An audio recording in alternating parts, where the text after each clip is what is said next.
to fix and solve something went wrong on Amazon Music app. To resolve the something went wrong error on Amazon Music app, you can follow up these steps. So you can start by clearing the app's cache and data. For that, long press on the app, or you can access the settings for that. And from here, scroll through the given options and find the option called apps. And from here, search for Amazon Music. So go to the search and find it up.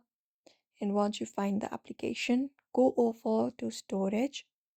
And from there, go ahead and clear the cache and also clear the data if necessary. Apart from that, ensure your device's software is up to date. For that, within your settings, let me just head back.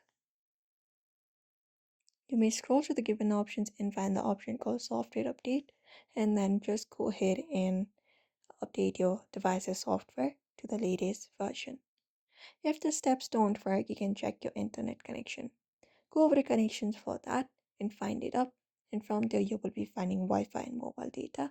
Just go ahead and find it up. After that, go ahead and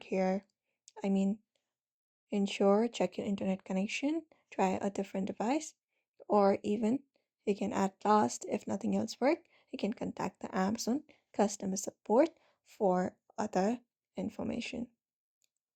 So these are the solutions you can follow up if you'd like to fix and solve something went wrong on Amazon Music app. So I hope this video was helpful. Give it a thumbs up and subscribe for more tips and tutorials.